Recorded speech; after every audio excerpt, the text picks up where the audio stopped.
작년에 이어서 이제 두 번째 제가 여기 이제 동막골에 비움 예술 창작 창작소인가요? 거기에 이제 초대받았는데 하여튼 작년에도 경치가 너무 좋았던 것 같아요. 날씨도 좋고 또 올해도 그렇고 또 이제 거기다가 이렇게 멋진 공간에서 또 안산 국악협회에 또 하여튼 두 음악가께서 이제 아주 흥겨운 또 이렇게 국악 공연을 해주셔가지고 아까 우리 사회자 선생님이 말씀하신 것처럼 제 가슴이 조금 촉촉해졌습니다.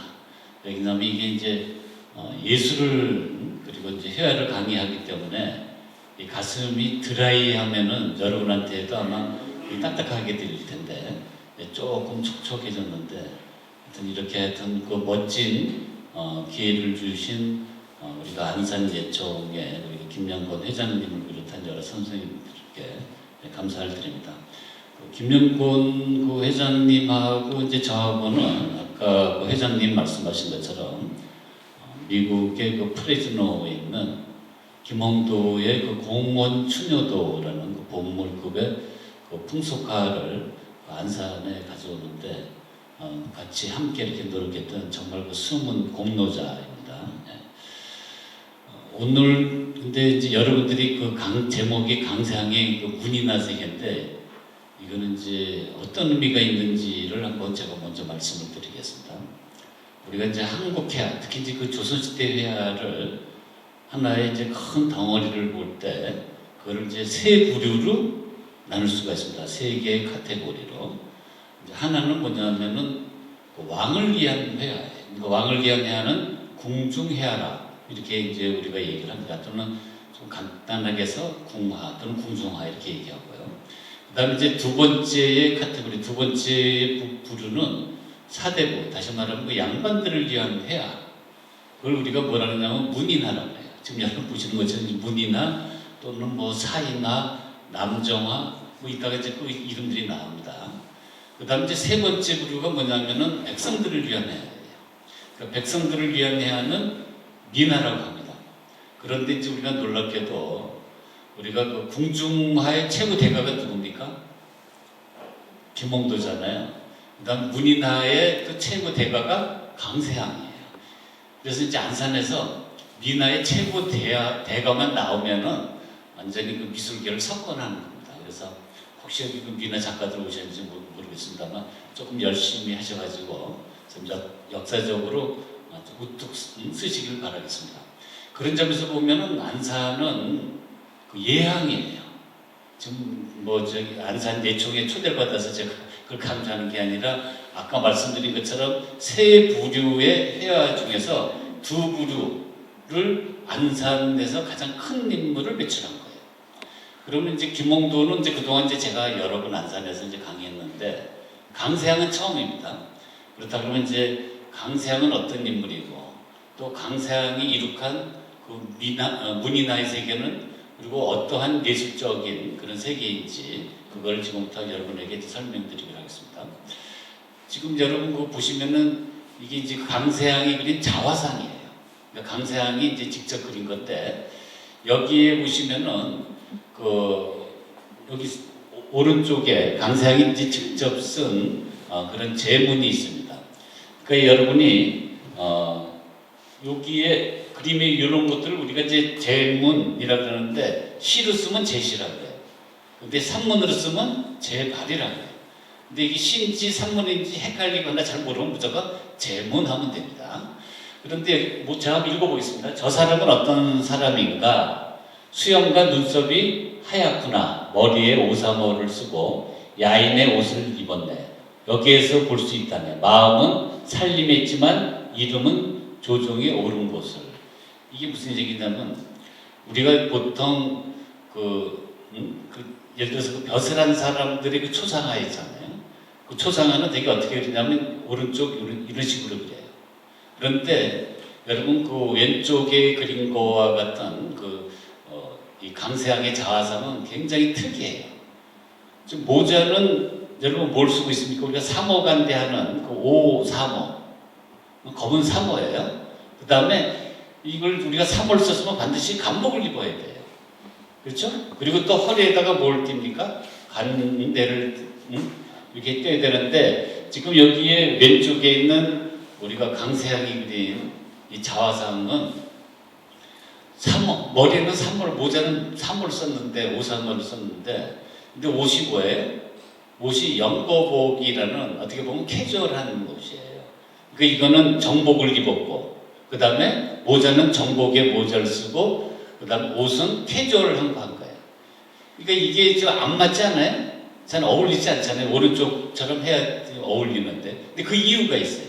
그 이유는 뭐냐면 우리가 이제 그 강세향의 그 다큐멘터리를 우리가 좀 그 일생을 보면은 그 이유를 이해할 수가 있습니다.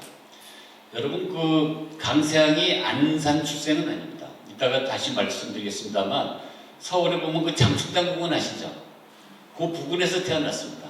거기서 이제 태어나가지고 그 다음에 이제 그 32살에 여기에 처가살이 하는 겁니다. 안산에 처가살이 하는데 32살부터 61, 56까지 무려 한 29년 동안 안산에서 처가살이 하는 거예요. 처가살이 하면서 그때는 아무런 벼슬을 갖지 않는 그야말로 그냥 학문과 그 다음에 이제 그림만 그렸던 그런 분입니다. 그러니까 요새 말로 하면 뭐라 그럽니까? 백수 이렇게 되는 거예요.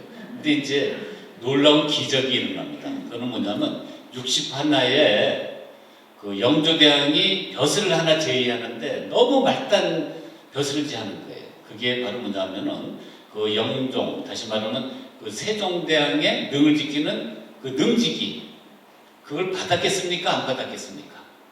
당연히 안 받죠. 정중하게 이제 거절했는데, 그 다음에 다시 또 그 영조가 제시한 벼슬이 뭐냐면 사포서 별제.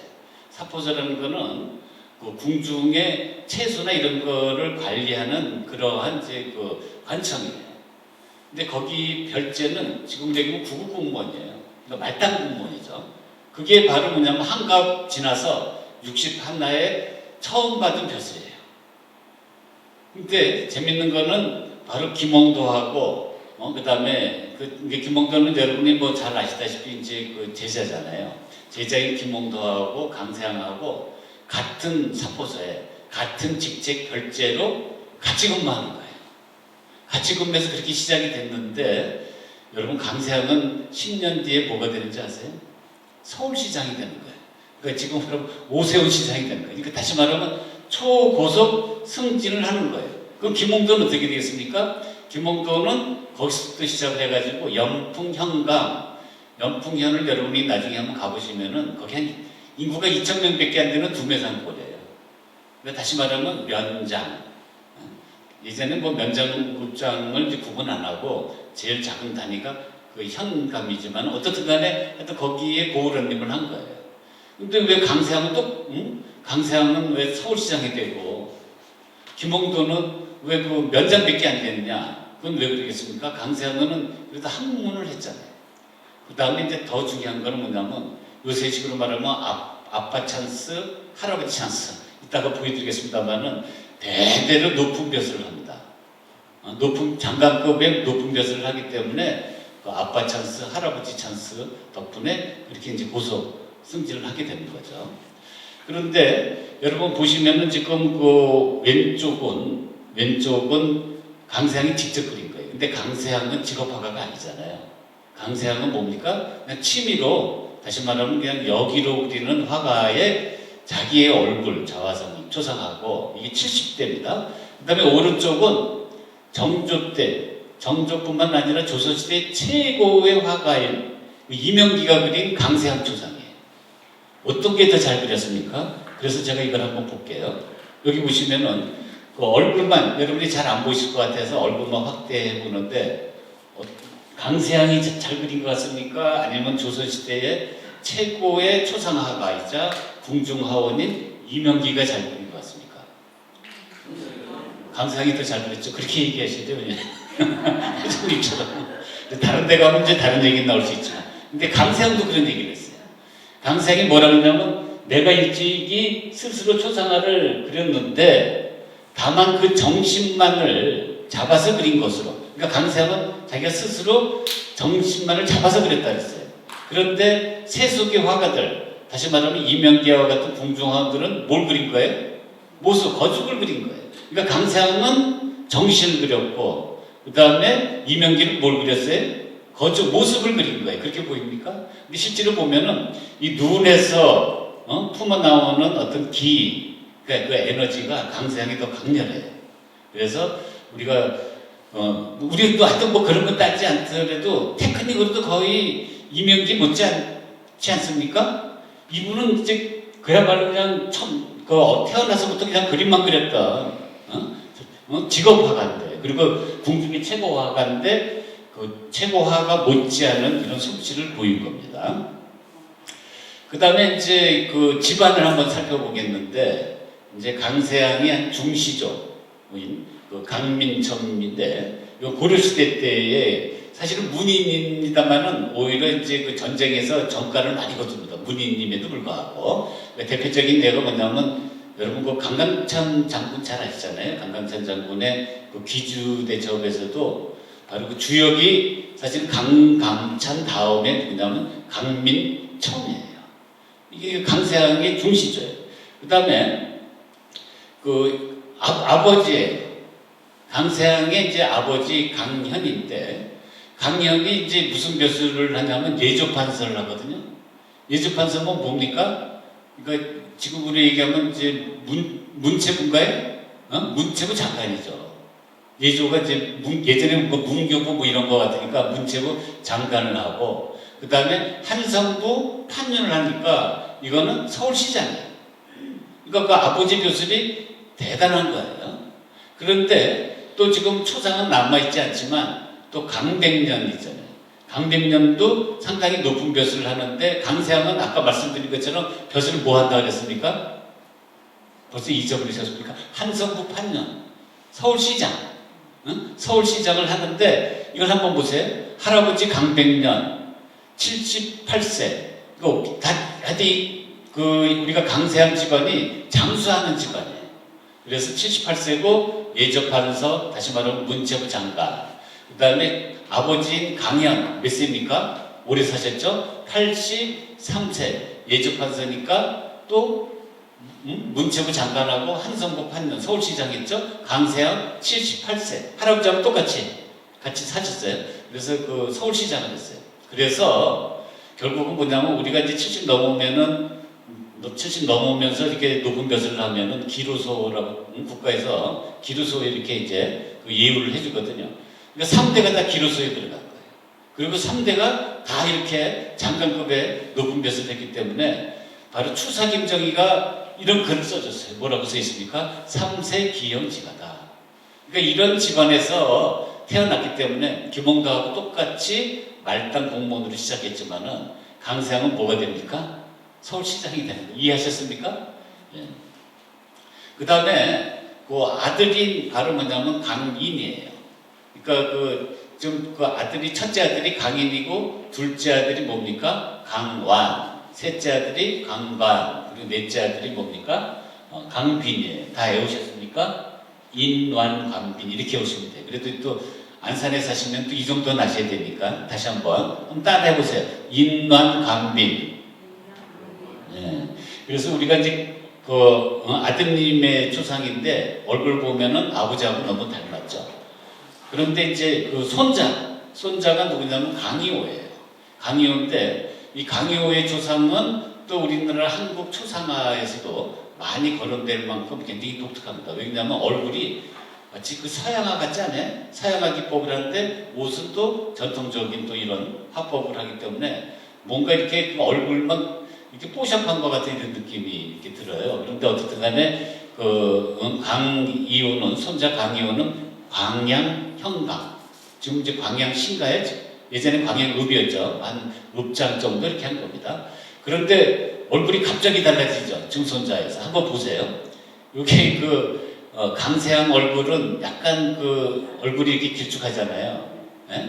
그런데 이제 아들까지 그렇게 되다가 그 다음에 손자 때 와가지고 굉장히 좀 미남형으로 바뀌었다가 이렇게 바뀌어요. 그래서 굉장히 하여튼 이게 아마 부인을 좀 이렇게 좋은 분을 얻으면 이렇게 점점 이렇게 됩니다. 그런데 이분은 바로 강노인데 증손자예요.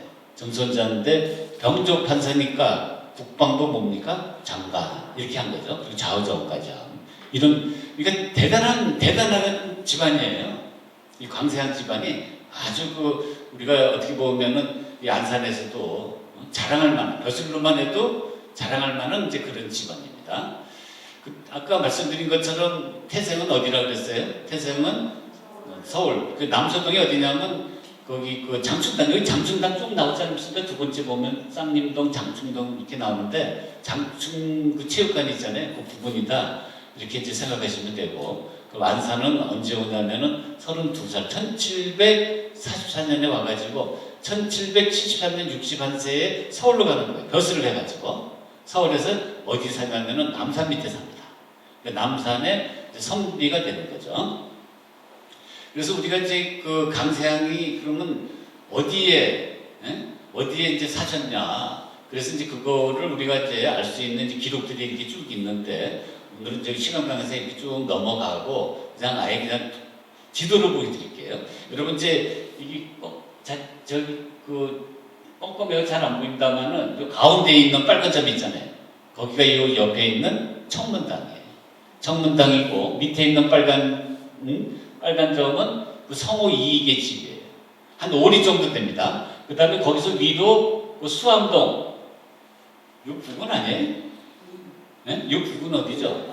여기가 이제 강세향 집이에요. 그래서 이제 우리가 제가 이제 안산에 있는 향토사학자들의 이제 도움을, 요게 이제 처갓집 유경종의 집이고, 강세향 집이 바로 이제 어디냐면은 원당골이라는데, 원당골. 이거는 이제 여기 향토사학자들이 지금 뭐 보증을 해가지고 연구를 해가지고 저한테 알려준 곳인데, 마침 또 그곳에 예전에 김우중 별장이 있었대요. 그 대우재단에.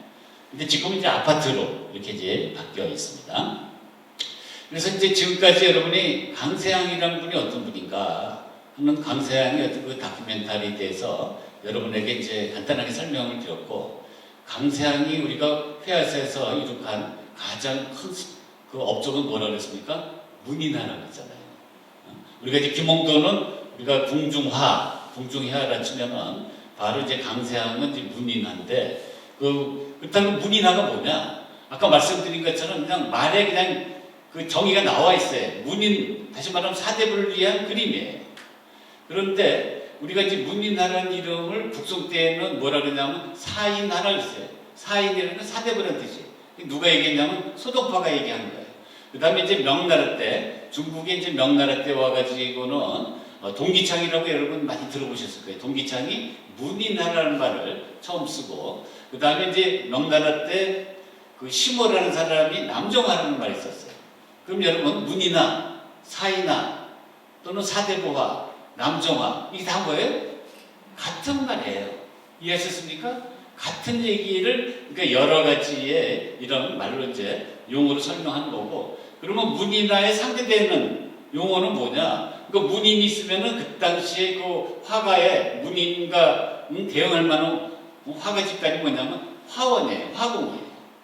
궁중 화원이에요. 그래서 화공화라고 했어요. 그 화공화고, 그 다음에 또 남정화라고 했으니까 또 뭡니까? 북정화예요. 북정화는 누구의 그림이에요? 화원들의 그림이에요. 그리고 또 우리가 문인화를 말 대신에 또 조선시대는 그 대응하는 말로 속화라는 말을 썼어요. 속화는 바로 뭐냐면 여러분들 그 민화이죠. 또는 풍속화. 그거를 우리가 조선시대 속화라고 하는데, 이게 저속한 그림이라는 뜻이 아니라 약간 뭡니까? 격조가 낮은 그림, 문인화에 비해서 격조가 낮은 그림 이렇게 얘기한 겁니다. 여러분 그 소동파 잘 아시죠? 소동파가 활동했던 시기에 대나무를 가장 잘 그린 사람이 있어요. 그 사람이 누구냐면 문동이에요. 문동인데, 문동은 대나무를 그리기 위해서 어떻게 하냐면 대나무 숲에 들어가요. 그 다음에 이제 대나무 씨를 넣을 거예요.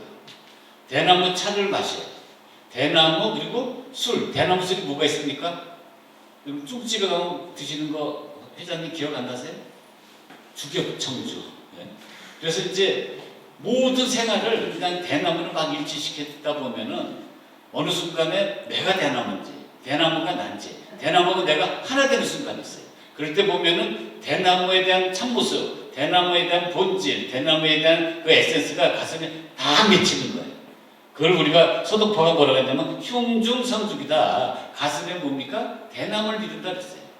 그 가슴에 대나무가 이룬 그것을 날아가는 설계가 뛰어가는 토끼를 잽싸게 낚아채듯이 순식간에 풀어넣어야 된다 그랬어요. 그러니까 조금이라도 주저하면은 본인이 이게 대나무다 생각했던 대나무의 참모습이 사라져버리는 거예요. 그러니까 사라져버리기 전에 잽싸게 풀어놓으라고 그랬어요. 그게 진짜 대나무 그림이에요.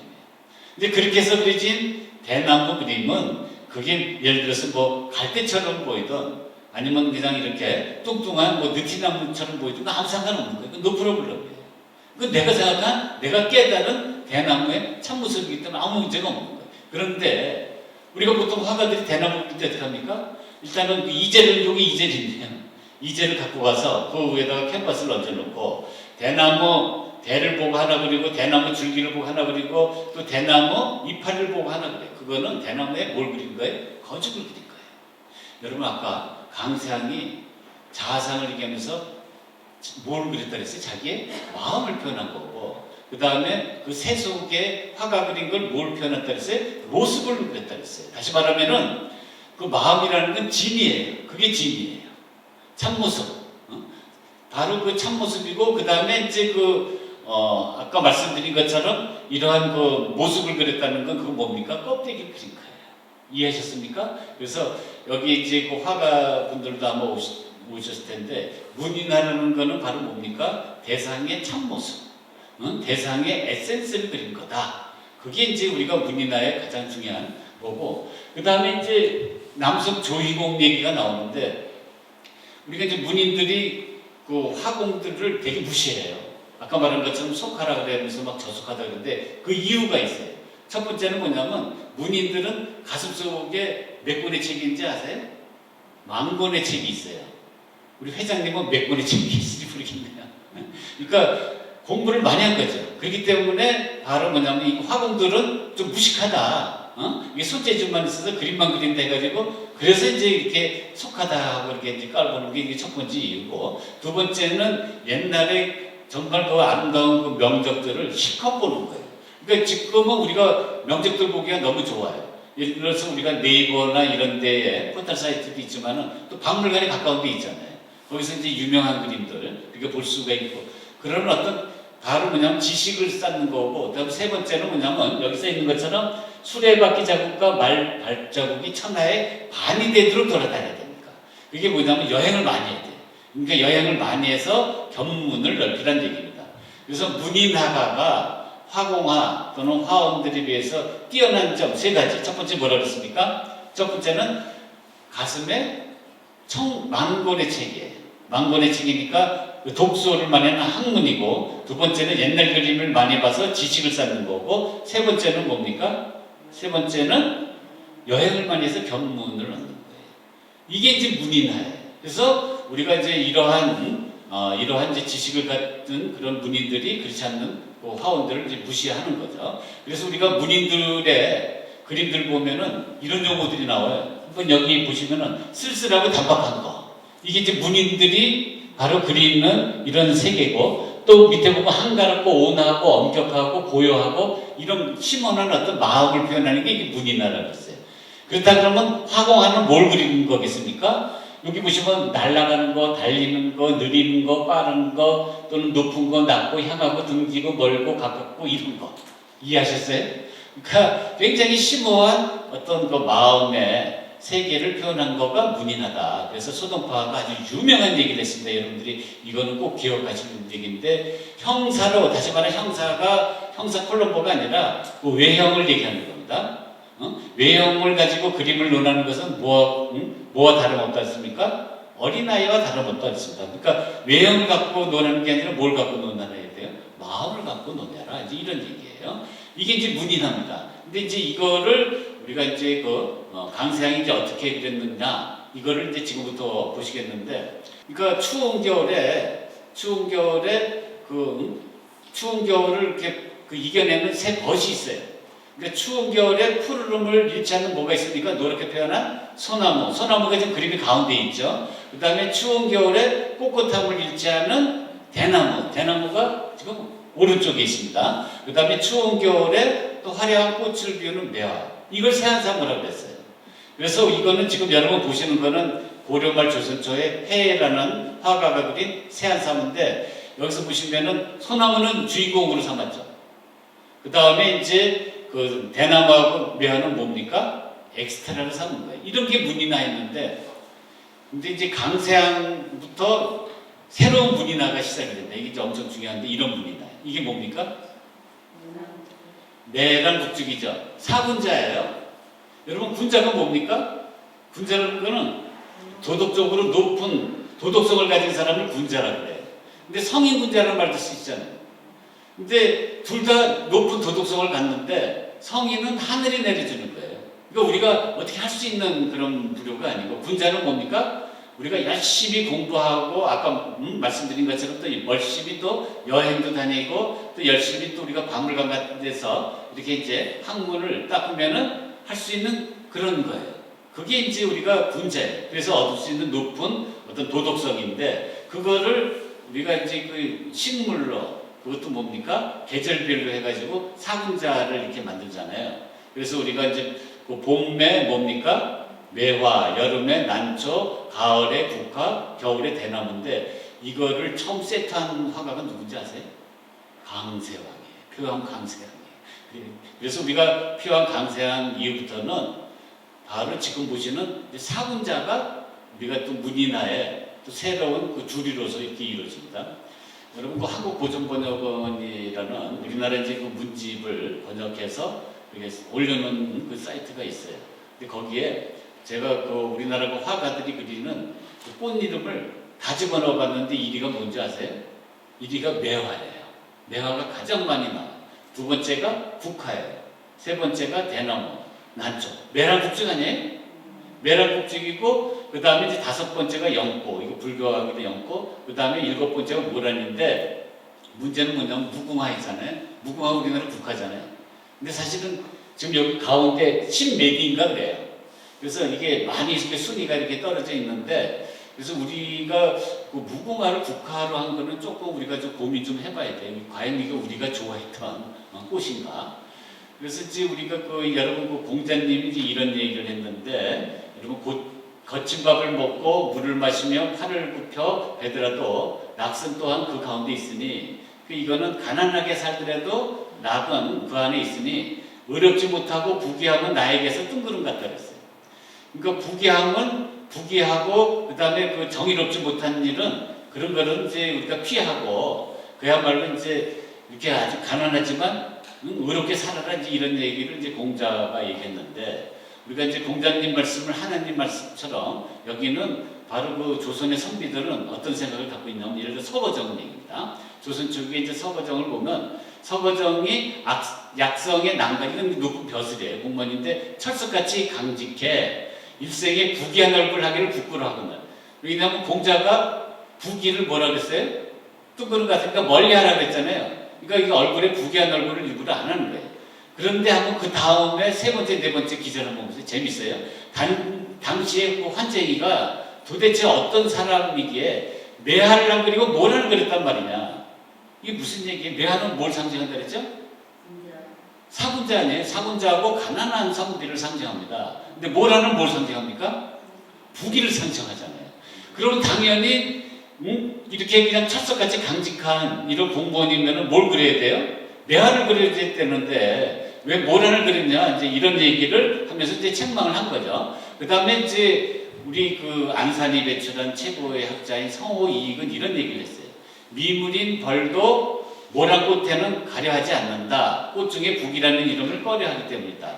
이게 무슨 얘기예요?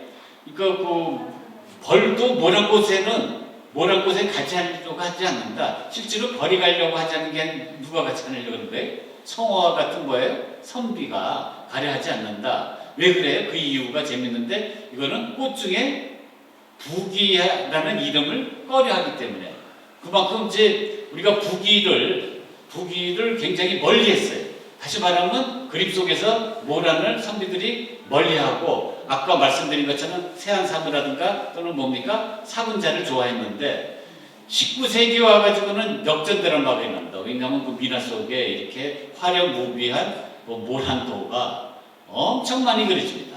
그래서 제가 몇 년 전에 그 현대화랑에서 그 화저전을 한번 그 기획을 한 적이 있는데 꽃 제일 많이 나온 꽃이 모란 꽃이에요. 그래서 다시 말하면 매화의 시대에서 무슨 시대로 바뀐 겁니까? 모란의 시대로 바뀐 겁니다. 그게 무슨 얘기냐면 우리가 이제 조선시대 500년을 보면은 가운데 전쟁이 4번 일어나잖아요. 임진왜란부터 병자호란까지. 그 이전은 어떻게 보면 도덕과 이념의 시기예요. 그러니까 도덕과 어떤 이데올로기를 중요시 여겼던 시대라 그러면 그 이유는 전쟁을 겪고 나서 뭡니까? 우리나라 사람들이 굉장히 현실적으로 된 거예요. 아주 실험적으로 된 거예요. 그래서 나온 게 뭐예요? 성호이익의 실학이에요. 그러다 보니까 뭐 매화보다 뭘 좋아합니까? 바로 모란을 좋아하게 되는 거예요. 그래서 우리가 이제 지금부터 예를 들면 그 매화 그림을 이렇게 그리는 거예요. 보통 이제 우리가 대표적인 그 17세기 그 오달제가 그린 매화인데 여기 보시는 것처럼 매화는 이런 그 비바람에 이게 구부러질 정, 그 다음 뭡니까? 부러지지 않다. 꺾일 정도 부러지지 않다. 이런 이제 어떤 절개, 아까 말한 가난한 선비를 이렇게 이제 표현하는 거죠. 바로 오른쪽이 누가 그린 거예요? 아까 봤던 강세항이 그린 거예요. 그래서 강세항이 바로 이제 우리가 그 조선시대 내내 그려왔던 이런 군자를 상징하는 사군자를 이렇게 이제 처음으로 세트화 해가지고 그린 거고, 이것도 누가 그랬냐면 강세항이 그린 거예요. 근데 이 그림이 독특한 점이 뭡니까? 공간 아니에요? 지금 여기 공간 이름이 여기 비움예술 아니에요? 이게 비워야 보인다 그러잖아요. 어? 이 강세항이 비워놨어요 이미. 그래서 저도 깜짝 놀랐어요. 이거 어떻게 강세항이 한 이거를 보고 한 건가? 근데 강세항이 이 그림에 대해서 뭐라고 그랬냐면 이렇게 썼어요. 무릇 그림을 그릴 적마다 배치하고 공간을 메우기가 가장 어렵고 매화와 대를 그릴 때는 특히 빈 공간을 시원하게 만들기가 어려웠다. 여기서 시원은 소세라는 말인데 여러분 그냥 우리가 뭐 바람이 불어서 선풍기 바람이 시원한 게 아니라 우리가 이제 뜨거운 물에 들어가면 시원하다는 그런 느낌. 예? 그런 느낌인데 바로 가운데 이렇게 텅 비어놓은 거는 바로 그러니까 비움예술 창작소에 나는 저 간판에다가 딱 이 그림 걸면은 딱 어울리지 않을까 저는 이제 이렇게 추천을 합니다. 또 이제 그 표현 강상이 이제 이런 얘기를 했어요. 표현 강상이 잘 그리는 게 사분자 중에서도 난하고 죽이에요. 그러니까 난하고 대난이에요. 그래서 묵화, 수묵화의 그 난죽은 더욱 맑고 힘차며 속기가 없었으나 세상에 깊이 알아주는 사람이 없었고 나도 스스로 대단하게 생각하지 않고 다만 이것으로 감흥을 불고 마음을 기쁘게 하는 것이다. 그러니까 지금부터 여러분 강세항의 그 유명한 난과 죽을 보여드릴 텐데 그 이유는 세상 사람들이 알아주지 않지만은 나 혼자 감흥을 불고 또 내 마음을 기쁘게 하기 위해서 그린다. 어떤 난이냐면은 바로 이거예요. 이 난이 이게 난과 또 뭐가 있습니까? 대나무가 있잖아요. 이 난죽도가 강세항의 가장 대표작 중에 하나예요. 저는 이제 국립중앙박물관에 이 난을 보고 굉장히 감동을 받았어요. 그런데 거기에 이제 또 옆에 써 있는 그 제문을 보고 또 깜짝 놀랐어요. 여기 나온 그 제문을 제가 한번 읽어보겠습니다. 그림 가운데 여러 학자들은 몹시 취하여 허리가 구부정하니 제 몸을 가누지 못하는 모습이 가소롭다. 그림 끝에 난초와 대나무 역시 호방하고 대칭 그린 것은 정말로 술에 취한 필지 같아 그랬어요. 여러분 그 술 취한 느낌이 듭니까? 아, 대나무가 왜 짝뻗질 않고 왜 이렇게 구부정해? 그 이유가 뭐예요? 술에 취한 거예요. 그래서 우리가 그 표현 강세항이 좀 술에 취한 대나무를 이렇게 그린 거고 또 난초는 간들간들 웃는 듯하고 또 대나무는 한들한들 추는 겁니다. 춤을 추는 것 같은데 모두 취한 모습이 띄고 있다. 그러니까 마치 치권과 같은 대나무와 난초를 그린 거예요. 그러나 사실은 이거는 굉장히 그 강세항이 이제 겸손하게 이제 재미있게 이제 표현한 걸 뿐이지 어떻게 보면은 전 이걸 보면서 굉장히 어떤 강한 기운을 느꼈어요. 아까 여기 말한 것처럼 호방한 기운으로 그린 바로 대나무 난초지. 이거는 대나무에 아까 말씀드린 것처럼 그냥 외형, 모습을 그린 게 아니에요. 대나무에 대한 자기 생각, 마음, 그 흥치를 그린 겁니다.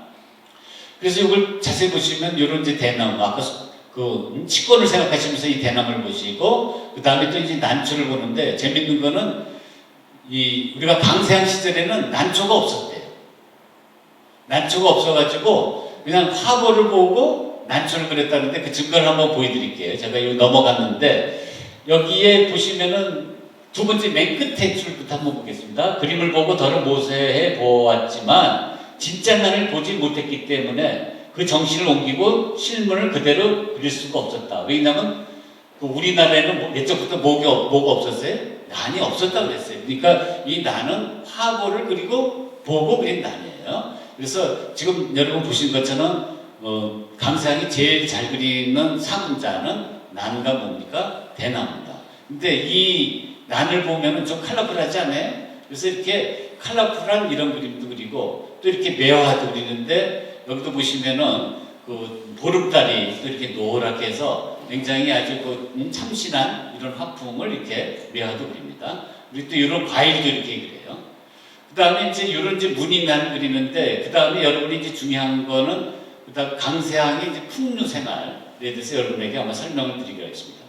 이 그림 혹시 기억나시는지 모르겠습니다만 몇 년 전에 국립중앙박물관에서 강세양전 했을 때 나와가지고 굉장히 화제가 됐던 거예요.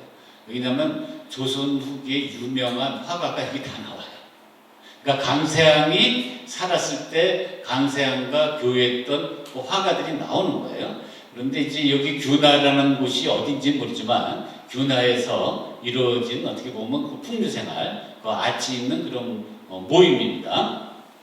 그런데 이 그림을 여러분 보시면 여기에 이제 길게 이렇게 써 있는데 요거를 이제 하나하나 이게 1763년도 그리고 이제 4월 10일 그린 거다 이것만 기억하시고 한 장면 한 장면을 제가 보겠습니다. 이분이 규나예요. 근데 누군지 몰라요. 그러니까 이 모임을 유치한 그 주인인데 그래서 어떤 사람은 뭐 신강익 아닌가 이렇게 했는데 이건 정확치가 않은데 앞에 말씀드린 것처럼 허필이 쓴 겁니다. 허필하고 강세양은 굉장히 친한 친구예요. 이따가 강세양이 그린 그 얼굴이 나옵니다. 허필이 뭐라고 하냐면 안석에 기대어 비스듬히 앉은 사람은 규나다 해가지고 이 사람이 규나다 이렇게 했는데 얼굴이 지금 다 날아갔죠. 아시게 돼요. 그 다음에 책상에 이것도 허필 얘기입니다. 책상에 기대어서 검은 고를 타는 사람은 표암 강세양이다. 또 곁에 앉은 아이는 김덕형이다 이랬어요. 바로 여러분 여기 이제 그 왼쪽에 이걸 방건이라는데 방건을 쓴 이 선비는 강세양이고 강세양이 몇 세 때 그림입니까? 여기 써 있는 것처럼 55이에요. 근데 그 앞에 옆에 앉는 꼬마 있잖아요. 그 바로 김덕형인데 김덕형도 바로 표암 강세양의 제자예요. 그러니까 우리가 기록상에서 나타나는 표암 강세양의 제자는 세 사람이에요. 여러분이 아는 누구십니까? 김홍도. 그다음에 누가 있습니까? 신이라고 혹시 아세요? 자화신이가 있고 그 다음에 오늘 여러분에게 보여드리는 김덕형이 있습니다. 그래서 표암의 제자는 세 사람입니다. 그 다음에 이제 그때 1763년에 그때 이 그림을 그리고 나서 강세양에게는 굉장히 큰 일이 벌어집니다. 그건 뭐냐면은 아까 그 첫째 아들이 누구라 그랬습니까? 잊어버리셨죠? 강인이고 둘째 아들이 강완인데 광안이 이제 과거급제해가지고 이제 영조대왕을 이렇게 아련하는 기회가 있었어요. 그랬더니 이제 그 주변에 있는 신하가 뭐라 그러냐면 바로 이제 그 아버지인 강세양이 그림을 잘 그린다. 이렇게 얘기했더니 뭐라 그럽니까? 여기 저기 그 네 번째 줄처럼 영조가 뭐라 그러냐면 말세의 인심이 좋지 않아서 어떤 사람이 천한 기술을 가졌다 하여 업신여기는 자가 있을까 염려되니 그림을 잘 그린다는 얘기를 다시는 하지 말라고 했어요. 누가 그랬어요? 형조가. 그랬더니 거기에 이제 밑에 있는 것처럼 강세양은 땅에 엎드려가지고 뭡니까? 놀라서 부르짖고 사흘 동안 눈물을 흘렸는데 이 때문에 눈이 통통 부어가지고 뭡니까? 이게 좀 오자가 너무 많습니다만 이 붓을 꼭 태워버리고 다시는 그리지 않았어요. 그래서 바로 앞에 그림을 그렸던 구나 아직도 그 이후에 바로 그 강완이 영조대왕을 아련하고 또 그 얘기를 영조의 얘기를 전해준 이후에 강세양이 붓을 꺾어버렸어요. 근데 언제 붓을 잡는지 아세요? 정조 때 붓을 잡습니다. 그 손자의 그 다음 왕인 정조 때 붓을 잡아요. 그건 왜냐면 우리가 영조는 굉장히 그 회화에 대해서 보수적인 생각을 갖고 있어요. 그런데 또 정조는 또 놀랍게도 개방적인 생각을 갖고 있어요. 그런 어떤 시대에 바로 우리가 안산이 배출한 누가 나옵니까? 바로 김홍도가 나온 거예요. 만약 김홍도가 영조 때 조금 일찍 태어났었으면 오늘날에 김홍도가 없을 가능성이 있지 않을까 그런 생각이 들 정도입니다. 그래서 영조는 아까 얘기한 것처럼 굉장히 보수적이고 정조는 심지어는 우리가 풍속화를 그릴 때 뭐라 그러냐면 보는 사람을 하여금 껄껄 웃게 그리라고 그 화원들한테 지시를 2번이나 해요. 영조 같았으면 이런 일을 하겠습니까? 안 하잖아요. 왜 그래요? 여기 있는 것처럼 다른 사람들이 업신여길까봐 절대 그림에 대해서는 한마디 안 할 텐데 정조는 그냥 화원들한테 다니고 또 그림 못 그림 막 쫓아내고 막 이런 왕이 그런 정조고 그런 정조의 시대에 김홍도가 탄생을 한 겁니다. 그 다음에 이제 여러분 여기 보시면은 이제 또 뭐라 그러냐면 이건 이제 그 허필 얘기입니다. 허필 얘기를 계속 보는데 인물을 그린 사람을 또한 김홍도니 소나무와 돌을 그린 사람은 그 심사정이라고 했는데 그 왼쪽에 그린 아까 여러분 김덕형 얼굴 보입니까? 김덕형하고 또 오른쪽 아래는 여러분 그 김홍도의 유명한 그 씨름 장면 있잖아요. 거기에 나오는 그 얼굴인데 어린아이 너무 똑같지 않아요? 똑같죠? 그래서 이거 김홍도가 그린 게 맞구나 하는 걸 확인할 수가 있습니다. 그 다음에 이제 담뱃대를 물고 있는 사람은 누구냐면 조선시대 유명한 화가예요. 바로 심사정입니다. 그래서 여기 뭐라고 써있냐면 담뱃대를 물고 곁에 앉은 사람은 현재 심사정이다. 그리고 또 인물을 그린 사람은 김홍도고 소나무하고 돌을 누가 그랬다 그랬어요? 심사정이 그랬다 그랬습니다. 그리고 또 여기 보시면 장죽을 물고 치건을 쓰고 바둑을 두는 사람은 호생관 채국이다. 이 사람은 채국이에요. 그죠?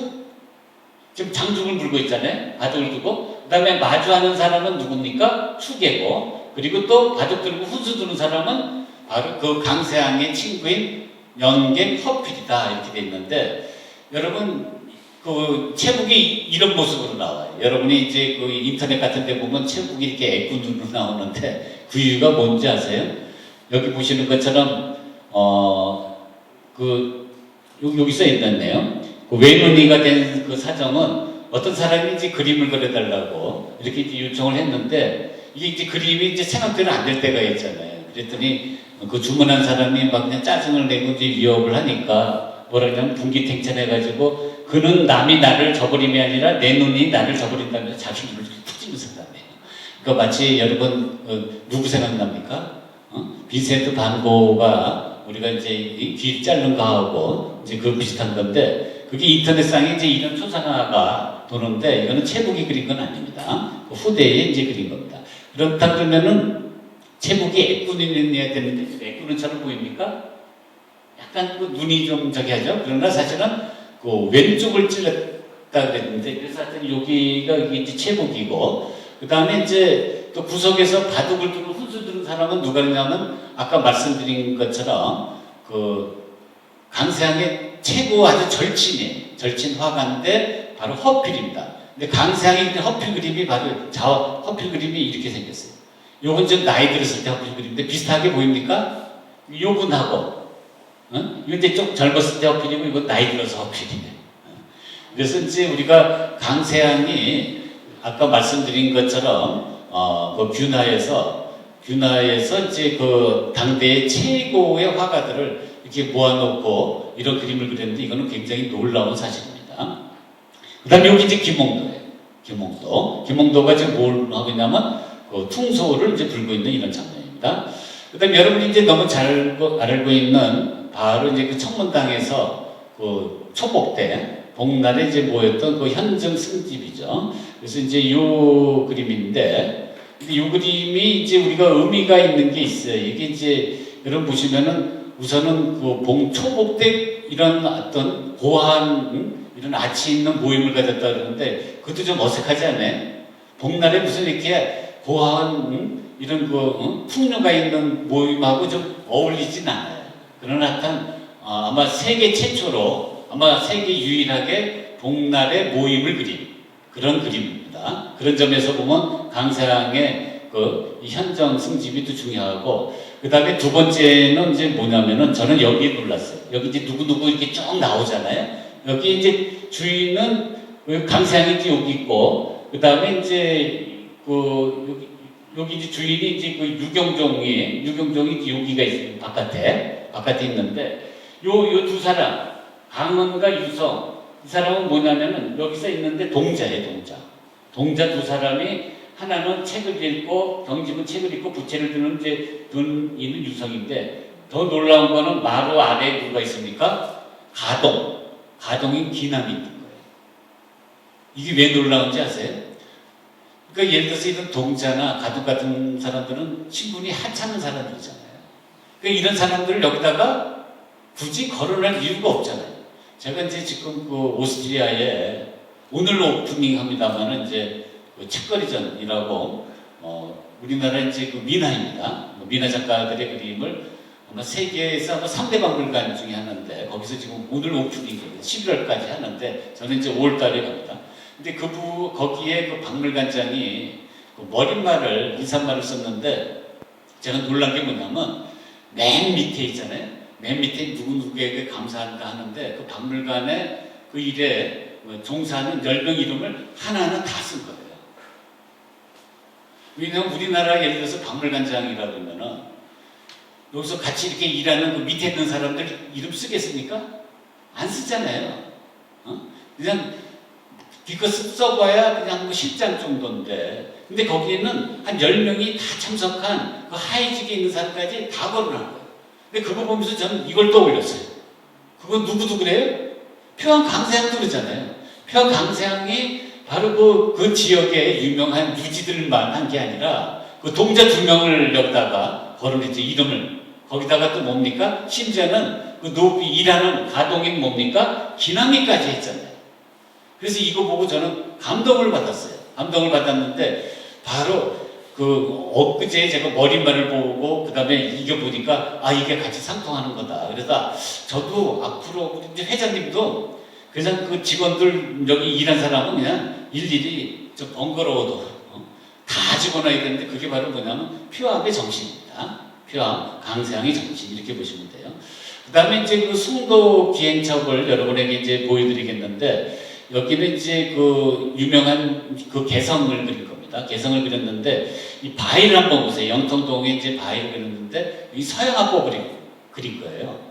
그러니까 이것도 우리가 놀라운 일입니다. 왜냐하면 우리가 이제 그 조선 후기의 이제 서양화법을 받아들여서 이렇게 입체적으로 그렸을 때 가장 첫머리에 언급하는 그림이 바로 강세항의 영통통부터예요.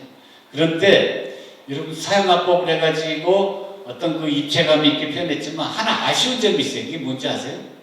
여러분 잘 보시면은 이 커다란 바위, 사람이 여기 개미새끼만한 게 여기 있습니다. 여기 강세항입니다. 그런데 이렇게 어마어마한 바위가 마치 그 스티로폴처럼 보이지 않아요? 가볍게 보이죠. 그 이유가 뭐겠습니까? 그림자가 없어서 그래요. 그러니까 우리가 이렇게 동그란 구가 있으면 빛이 이렇게 들어오잖아요. 빛이 들어오면 여기가 그러니까 예를 들어서 이렇게 빛이 들어오면 여기가 하이라이트고 뒤에 뭐가 생깁니까? 어둠이 생기고 그 다음에 그림자가 이렇게 쭉 펼쳐지잖아요. 근데 하이라이트하고 어둠, 다시 말하면 하이라이트하고 쉐이드는 있는데 바로 뭐가 없습니까? 다크니스는 있는데 쉐이드가 없는 거예요. 그림자가 없는 거예요. 그래서 우리는 서양화를 받아들이는데 그림자가 없는 미체적인 표현을 받아들인 거예요. 어떻든 간에 바로 그 서양화의 그 음영법, 다시 말하면 그 쉐이딩 테크닉을 가장 먼저 적용한 예로 우리가 강세항의 그림을 이렇게 거론을 합니다. 그 다음에 그 중요한 그림이, 이거 굉장히 중요한 그림인데, 이제 도산도와 이제 무의구곡도인데, 이거는 누구하고 관계되냐면 성호하고 관계 있어요. 성호 이익과, 그 다음에 어떤 강세항과의 어떤 관계를 볼 수 있는 중요한 그림인데, 그 강세항의 그 처남이 누구라고 했습니까? 바로 유경종인데, 유경종이 성호 이익의 제자예요. 그러면서도, 제자면서 완전 실학자죠. 실학자인데, 그때 이제 성호 이익이 너무 이제 나이가 많고 병이 들어가지고 태계 이황에 있는 그 도산 그 12고 여러분 그 도산성은 아시잖아요.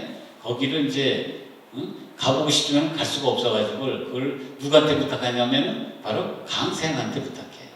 그 다음에 또 주자가 중국에 이제 주자가 살고 있는 그 무이구곡도, 이것도 누구한테 부탁하냐면 강생한테 부탁해요. 근데 이런 그림이 뭐냐? 바로 뭐냐면은 그 성호의 그 학통이 뭐냐를 보여주는 거예요. 그러니까 주자 무이구곡도를 강생에게 부탁해가지고 갖고 있는 거는 나는 이제 주자학자다라는 걸 보여주는 거예요.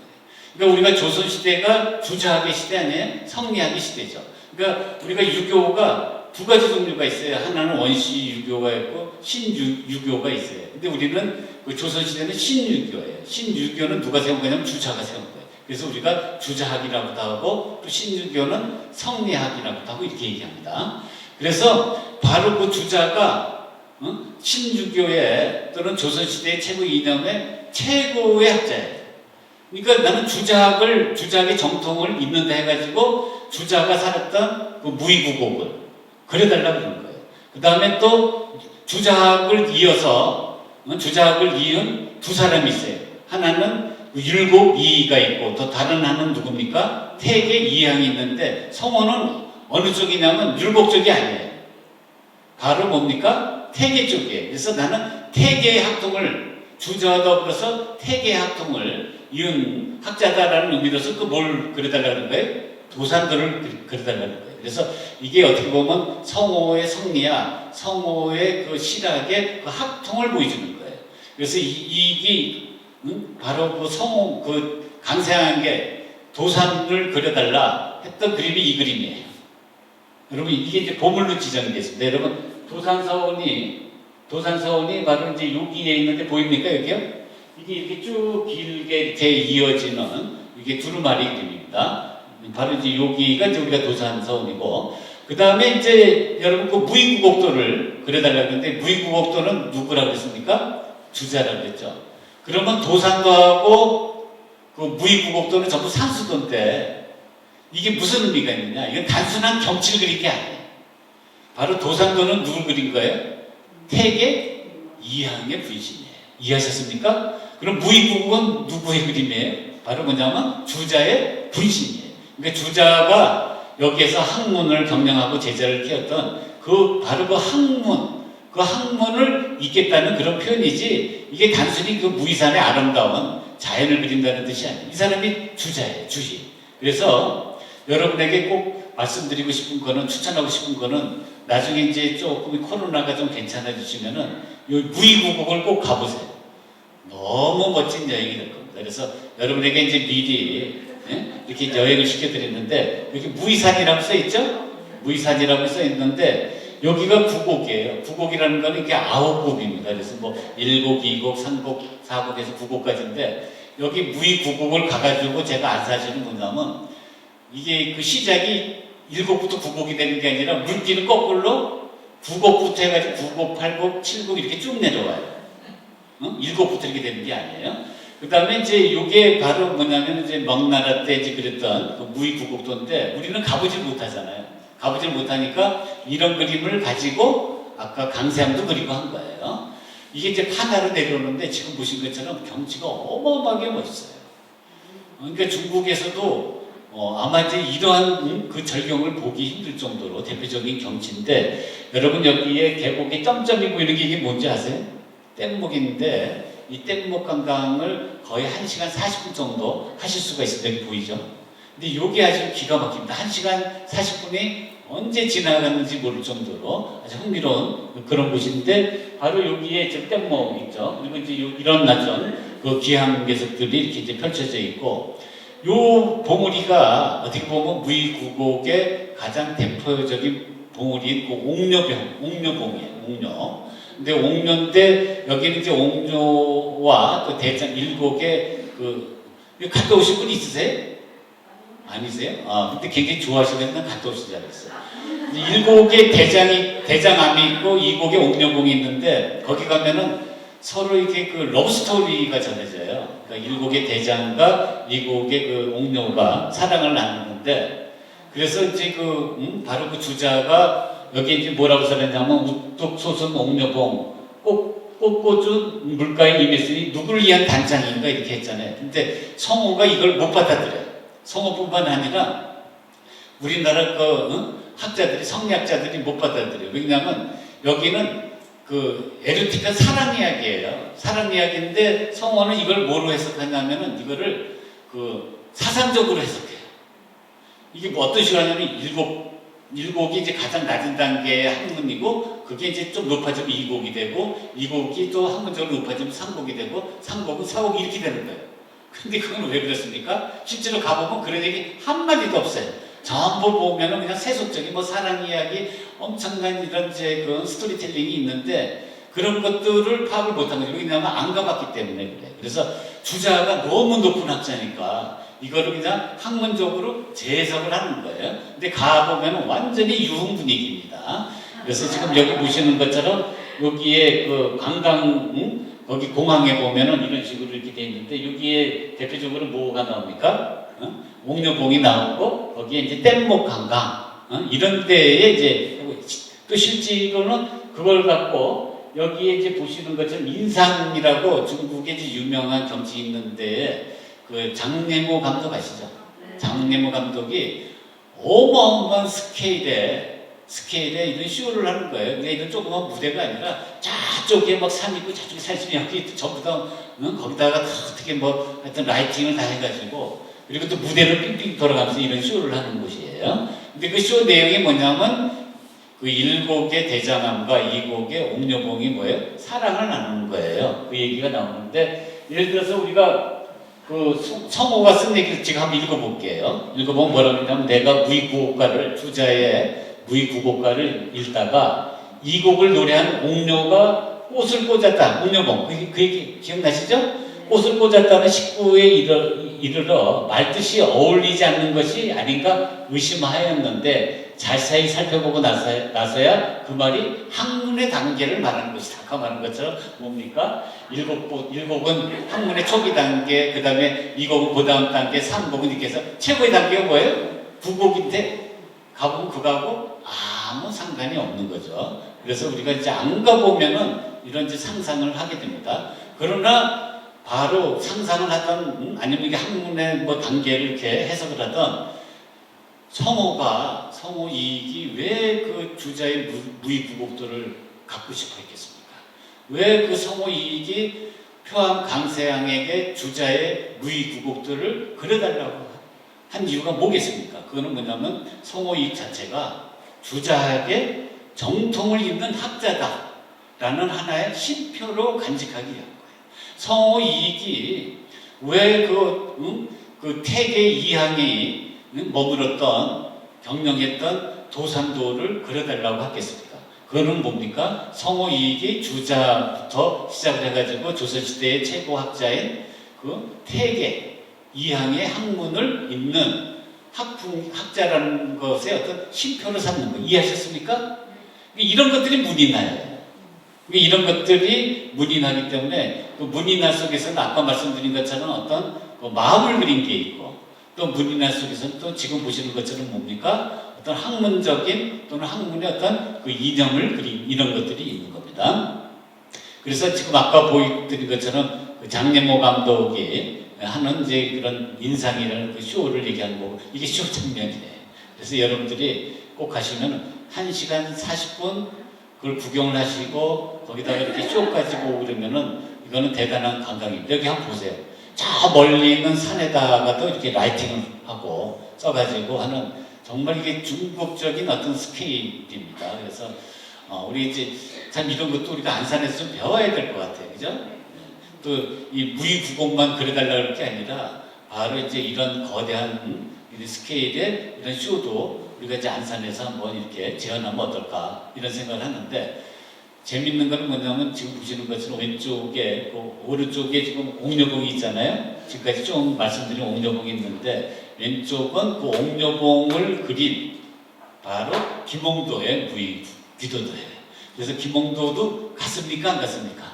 안 갔잖아요. 안 갔는데 어떻게 또 상상의 나래를 펼쳤는가 지금부터 한번 보겠습니다. 여기 이 그림이에요. 이 그림인데 우선은 그 바위의 표현이 잘못됐다는 걸 알 수가 있어요. 왜냐하면 옥녀봉은 뭐냐면은 여러분 그 동해안에 많은 주상절리 아세요?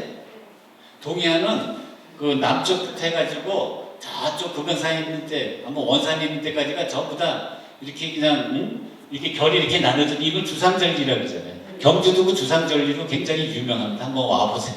바닷가에.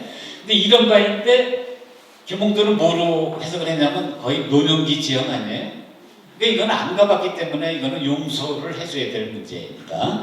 그 다음에 이제 그 뗏목도 한번 좀 볼 필요가 있어요. 이 뗏목. 실제로 이런 뗏목은 거기에 없어요. 왜 그러냐면은 그 무의구곡의 계곡은 굉장히 얕아요. 얕고 또 그 주변에는 뭐가 많냐면은 대나무가 많아요. 그래서 어떤 식으로 하냐면 이런 식으로 하는 거예요.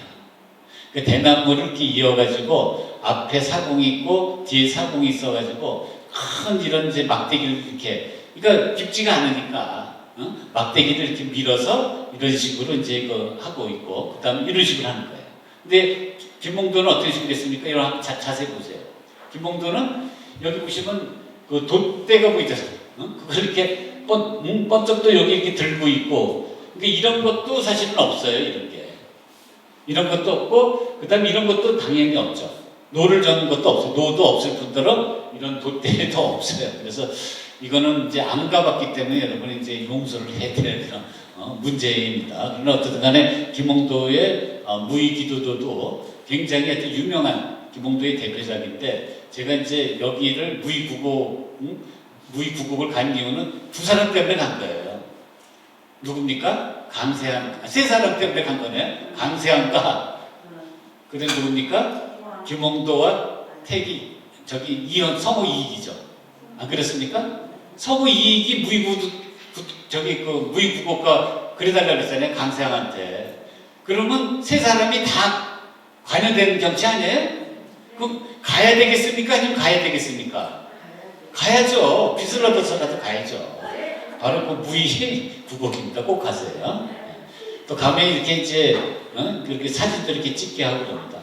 그래서 지금 그 시간이 어느 정도 되는지 모르겠습니다만 지금 몇 분 남았습니까? 거의 다 됐습니까? 시간이 없어서. 예? 좀 더 해도 될까요? 예. 근데 아까 이제 말씀드린 것처럼 김홍도하고 강세항이 같은 직책으로 같은 부서에 근무했다 그랬잖아요. 거기가 뭐라 그랬냐면 사포소라고 했어요.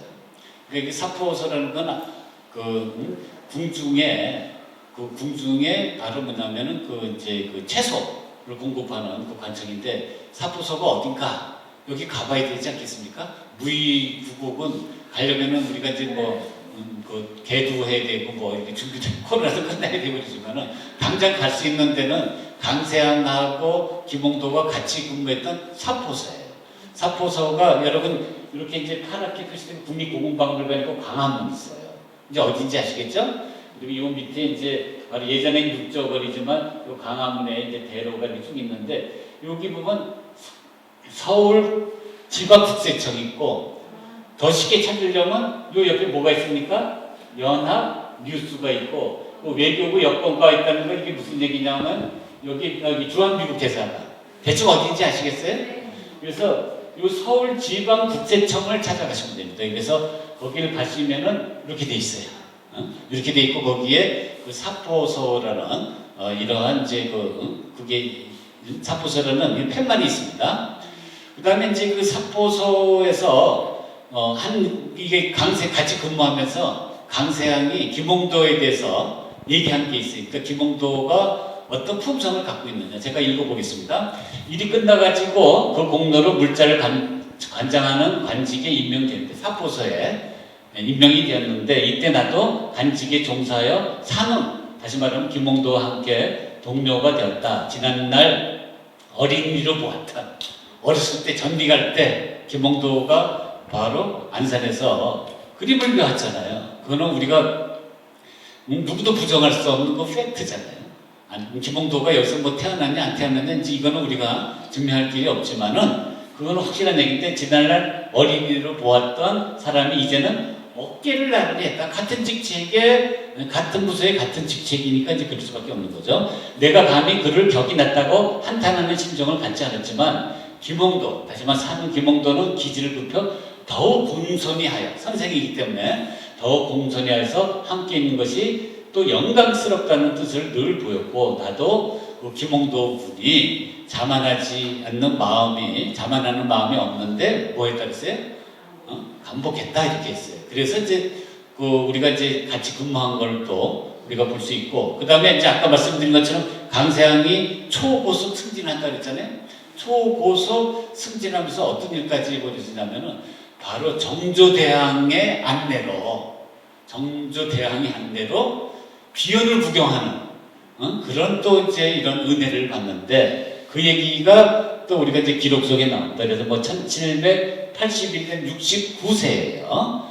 69세 때 9월 초사한달 신강세항이 귀장각이 있는 희우정에 입시하였다. 임금은 오색 대금전에다가 병풍 쓰기를 명하였다. 그래서 그 궁중에 있는 그 병풍들을 강세항이 많이 썼어요. 왜냐하면 강세항이 또 그다음에 또 대단한 또 뭡니까? 서해 가잖아요. 서해 가기 때문에 여기 센터는 이렇게 했고, 그래서 이곳에 구경할 만한 곳이 좋은 곳이 있네. 글씨를 쓴 뒤 놀러 가겠는가? 이거 어마어마한 일 아니에요? 그러니까 임금이 정조대왕이 뭘 병풍을 써달라 해서 쓰고 나니까 정조대왕이 같이 뭐 하라고 그래요? 산책을 가자고 제안을 한 거예요. 아니면 먼저 놀고 난 뒤에 쓰겠는가? 그 다음에 뭐라 했습니까? 어찌 우리 임금께서 몸서 이 미천한 신하들을 거느리고 좋은 경치와 명승지를 낱낱이 일러주면서 온화한 얼굴과 부드러운 음성으로 한 집안 식구나 다름없이 대해준 것에 비교할 수 있겠는가? 이렇게 이런 이제 그 신임을 받았기 때문에 결국 뭐가 됩니까? 서울시장이 되는 거죠. 한성부 판년이 되고, 그 다음에 이제 한성부 판년이 끝나면서 또 뭘 하냐면은, 더 놀라운 거는 권룡황제를 만나러 가는 거예요. 그러니까 동지사에서 권룡황제의 그것도 뭐냐면 최고의 잔치입니다. 청나라 때 천수연이라고.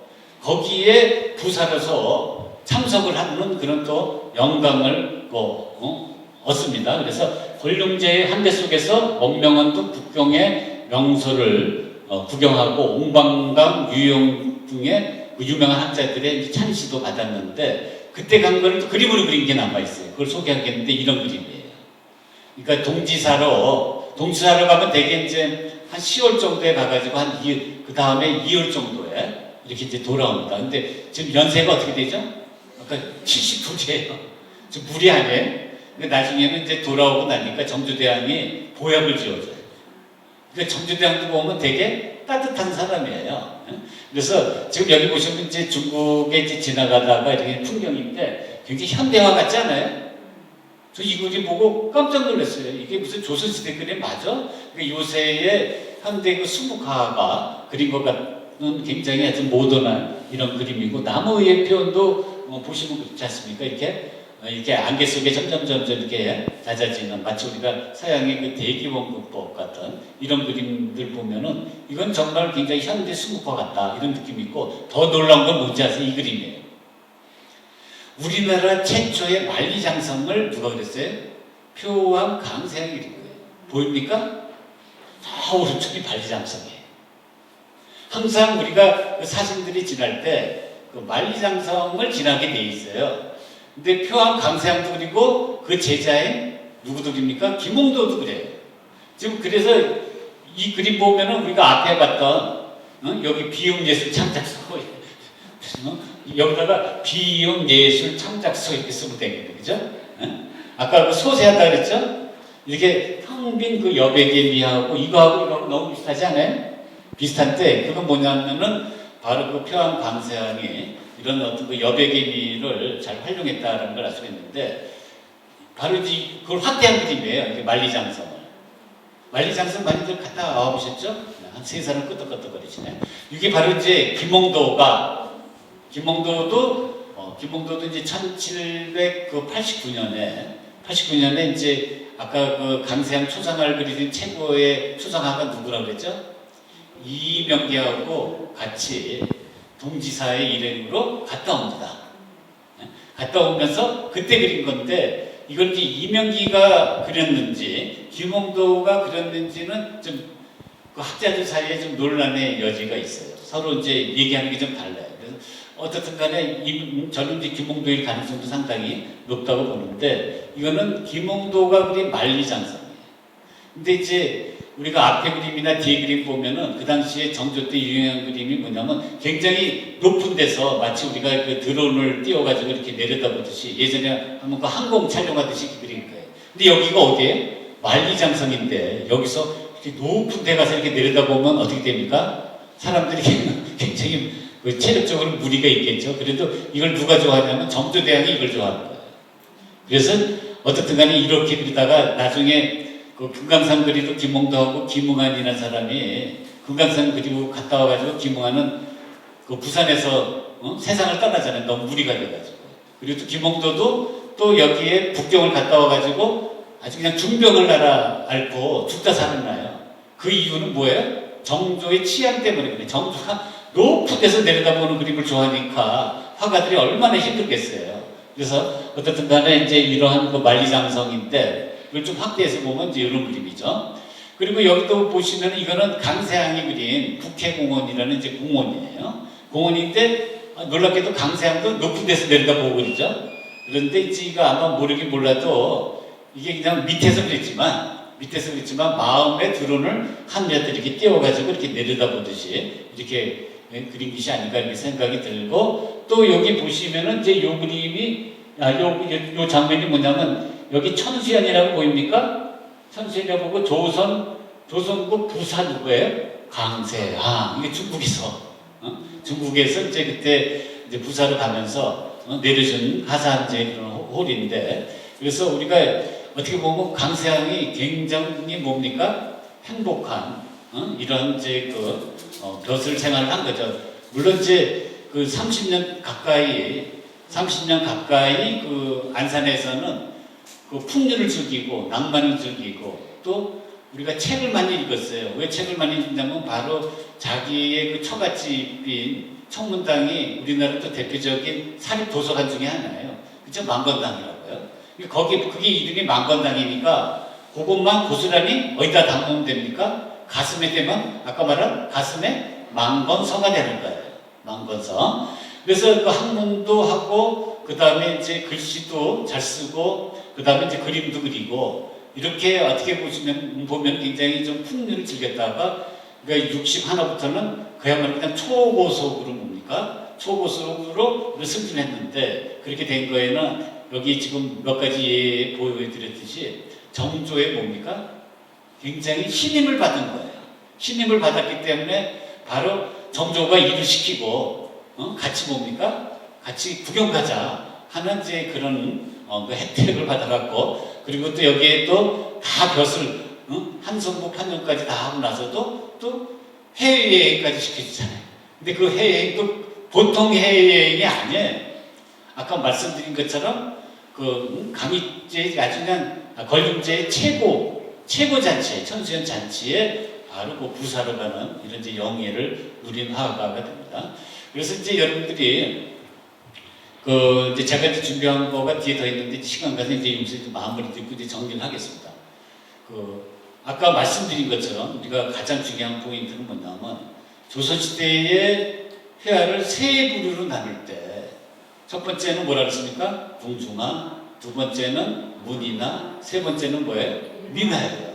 그 중에서 우리가 궁중화의 최고 화원을 안산이 배출했고 문인화의 최고 화가를 안산이 배출했습니다. 그래서 이제 앞으로는 뭡니까?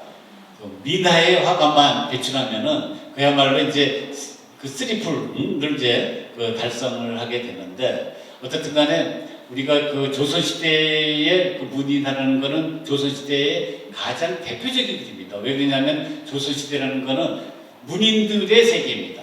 문인들이 세상을 다스렸던 세계인데 그 사람들이 가장 좋아하고 향유했던 그림이 바로 뭐예요? 문인화 아닙니까? 그런 문인화의 어떤 최고의 어떤 경지를 보여준 화가가 누구예요? 강세항입니다. 그래서 오늘 표한 강세항은 이것으로 마치기로 하겠습니다. 감사합니다.